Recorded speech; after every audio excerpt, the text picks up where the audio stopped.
नमस्कार, मैं राघवेंद्र राजपूत जनता का राज न्यूज़ चैनल में आप सभी का स्वागत करता हूं। बात करते हैं आज की बड़ी खबरों की। सबसे बड़ी खबर है जो किसान आंदोलन से है। किसान आंदोलन जो है लगातार चल रहा है। आज किसान आंदोलन का 17वां दिन है। किसान लगातार 10 से 15 डिग्री तापमान पर ठंड में ठिठुर रहे हैं, लेकिन अपना आंदोलन वापस नहीं ले रहे हैं। उन्होंने कहा है कि सरकार कानून वापस ले, तब जाके हम आंदोलन वापस लेंगे, तब जाके हम इन सड़कों को खाली करेंगे। आज किसान दिल्ली जयपुर हाईवे को जाम कर रहे हैं।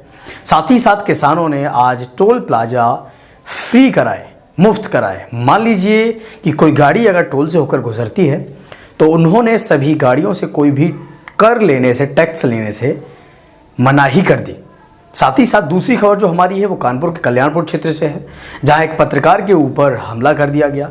तीसरी खबर हमारी जो है करहल से है, जहां का एसडीएम साहब का बुलडोजर लगातार दबंगों के कब्जों पर चल रहा है। कई बिल्डिंगें उनके द्वारा ध्वस्त कर दी गई हैं। चौथी खबर हमारी वो पटना से है। राजनीति में कुर्सी की खींचतान तो आपने बहुत सुनी होगी। यहाँ पर जो पटना की खबर है इन सब खबरों से इतर है। वहाँ महंत पद के लिए खींचातानी मची है, जिसके लिए एक पक्ष ने, साधु पक्ष ने दूसरे साधु पक्षों की पिटाई कर दी, पर पुलिस ने पहुंचकर इन दोनों पक्षों को शांत कराया। जो चौथी खबर हमारी है वो हमारे अपने क्षेत्र से है। बिलगांव डांडा में आज एक युवक की दर्दनाक मौत हो गई। मामला बिलगांव डांडा गांव का है, जहां के प्रधान के ट्रैक्टर से उस युवक का जो है एक्सीडेंट हुआ है। उस युवक की बाइक दुर्घटनाग्रस्त हुई थी। बाइक पर 2 लोग सवार थे, जिसमें से चालक की मृत्यु हो गई है। देखिए विस्तृत तरीके से सारी खबरों को। जब सरकार किसानों की बात मानने पर राजी है तो आखिर किसान क्यों आंदोलन कर रहे हैं? दैनिक भास्कर की एक रिपोर्ट के अनुसार 2 दिन पहले जब केंद्र सरकार ने कृषि कानूनों में बदलाव को लेकर लिखित प्रस्ताव भेजा तो कई लोगों को लगा कि शायद किसान अब अपना आंदोलन खत्म कर सकते हैं। ऐसा इसलिए माना जा रहा था क्योंकि ऊपरी तौर से इस प्रस्ताव को देखने पर लगता है कि किसानों की सभी मुख्य मांगें सरकार ने स्वीकार कर ली हैं। प्रस्ताव में सरकार ने एमएसपी की मौजूदा व्यवस्था को बरकरार रखने का लिखित आश्वासन देने की बात कही है। किसानों की जमीनों की कुर्की न किए जाने की बात कही है। प्राइवेट मंडियों पर भी टैक्स लगाए जाने का जिक्र किया है और किसानों को कोर्ट जाने का विकल्प देने की भी बात कही है। ये लगभग वही तमाम बातें हैं जिनकी मांग इस किसान आंदोलन में सबसे मजबूती से की जा रही है। लेकिन इस प्रस्ताव पर जब किसान संगठनों की बैठक हुई तो उन्होंने प्रस्ताव को ठुकराते हुए न सिर्फ आंदोलन जारी रखने की बात कही, बल्कि सरकार को चेतावनी भी दी कि अगर तीनों कृषि कानून वापस नहीं लिए जाते तो वे अपना आंदोलन पहले से भी ज्यादा तेज करेंगे। तभी से यह सवाल भी बार बार उठने लगा कि तमाम शर्तें मान लिए जाने के बाद भी किसान अपना आंदोलन खत्म क्यों नहीं कर रहे। किसान नेता डॉक्टर दर्शन पाल बताते हैं कि सरकार की तरफ से आया प्रस्ताव असल में सिर्फ एक छलावा भर है। वे कहते हैं सबसे पहले प्राइवेट मंडियों पर टैक्स लगाने की बात को ही ले लीजिए। प्रस्ताव में कहा गया कि अगर राज्य सरकार चाहें तो प्राइवेट मंडियों पर टैक्स लगा सकती है, यानी टैक्स लगाना अनिवार्य नहीं है। इसे राज्य सरकार के विवेक पर छोड़ा गया है। दूसरा, इसके जरिए प्राइवेट मंडी बनाने का रास्ता साफ किया जा रहा है, जबकि हमारी मांग है कि एपीएमसी को बाईपास करके कोई दूसरा मंडी सिस्टम नहीं बनना चाहिए। एमएसपी की बात तो भी एकमात्र छलावा बताते हुए डॉक्टर दर्शनपाल कहते हैं एमएसपी के बारे में सरकार ने कहा है कि जो आज का सिस्टम है हम उसके बारे में लिखित में दे देंगे, लेकिन हमारी तो मांग थी कि सभी फसलों के लिए एमएसपी स्वामीनाथन आयोग के पैमाने पर तय की जाए, यानी लागत का 1.5 गुना सुनिश्चित किया जाए और ये किसान का एक कानूनी अधिकार हो। ऐसा तो कुछ भी सरकार ने नहीं किया। इसी तरह कॉन्ट्रैक्ट फार्मिंग की भी लागू की जा रही है, सिर्फ उसकी शर्तों को थोड़ा सा इधर उधर करने की बात ही सरकार कर रही है। इस प्रस्ताव को ठुकराने के कारणों पर विस्तार से बताते हुए डॉक्टर दर्शनपाल कहते हैं कि खुद गृह मंत्री अमित शाह ने यह स्वीकार किया है कि नए कानून बनाते हुए किसानों से चर्चा नहीं की जा सकी, जो कि गलत था। लिहाजा अगर सरकार को नए कानून बनाने ही हैं तो पहले इन कानूनों को रद्द किया जाए और फिर किसानों से चर्चा के बाद ही कोई भी कानून बनाया जाए। इसलिए हमने अपनी शर्तें साफ तौर से सरकार को लिख भेजी हैं। उसमें कुछ 6 मांगे हैं जो हमने सरकार के सामने रखी हैं। डॉक्टर दर्शन पाल ने जिन 6 मांगों की बात कर रहे हैं, असल में पूरा किसान आंदोलन 6 मांगों को लेकर ही चलाया जा रहा है। ये मांगे किसान नेताओं ने केंद्र सरकार के तमाम मंत्रियों को पहले ही लिख भेजी हैं, जो इस प्रकार हैं।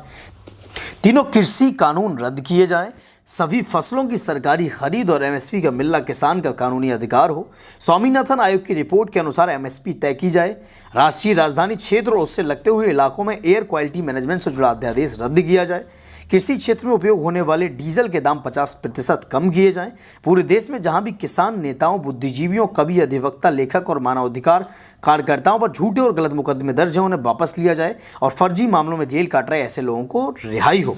तो देखते हैं अब किसानों की ये मांगे सरकार पूरी करती है नहीं। तब तक सुनिए इस वीडियो को जो कि सोशल मीडिया पर सर्कुलेट हो रहा है। जी सारिਆਂ ਨੂੰ बड़े दुख की बात है कि कृषि प्रधान देश का किसान अपना हक मांगने के लिए अपनी जिंदगी सड़कों पर ले आया है। किसानों के साथ साथ आम लोगों को मिले हुए संवैधानिक अधिकारों को भी खत्म करने की कोशिश की जा रही है। आप सोशल मीडिया पे बोलो, आपका अकाउंट डिलीट करवाया जाता है।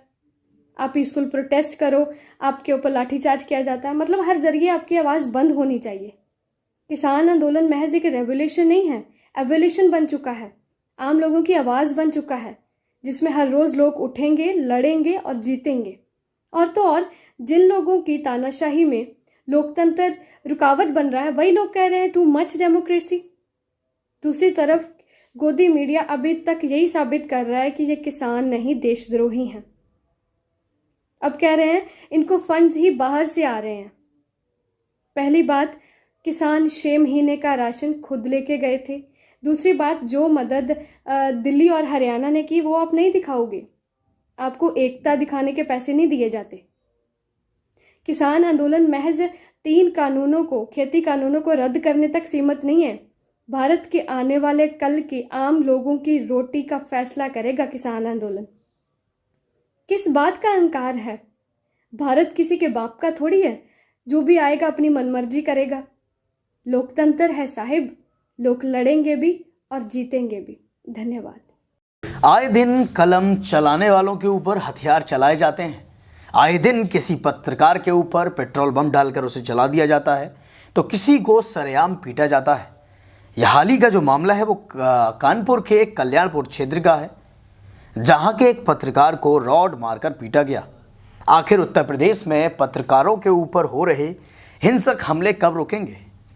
पत्रकारों के ऊपर ही नहीं, आम जनमानस के ऊपर ही बहुत सारे हमले हो रहे हैं और अपराध उत्तर प्रदेश में बढ़ता जा रहा है। आप सोच सकते हैं कि किस तरीके से जब एक पत्रकार को बख्शा नहीं जा रहा है तो अपराधी आम आदमियों की क्या दुर्गति करते होंगे।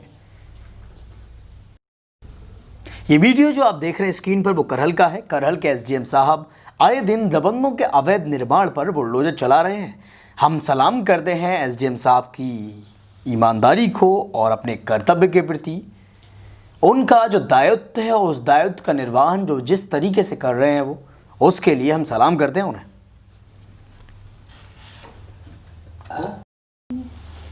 राजनीति में कुर्सी की खींचतान तो आपने देखी ही होगी, लेकिन ये जो मामला है ये महंती के पद को लेकर है, जहां आपस में साधु संतों की भिड़ंत हो गई। आपस में मारपीट का ये वीडियो वायरल हो गया। हालांकि पुलिस मौके पर पहुंची थी। पुलिस ने मौके पर पहुंचकर सभी साधु संतों को शांत कराया, वरना ये मामला कुछ और ही मोड़ ले सकता था। ये घटना जो है वो पटना से है। स्क्रीन पर जो आप वीडियो देख रहे हैं, किस तरीके से कुछ साधु संत एक साधु को पीट रहे हैं। साधु का साथी भी है जो उसे बचाने की कोशिश कर रहा है और साधु संत उसे भी पीट रहे हैं।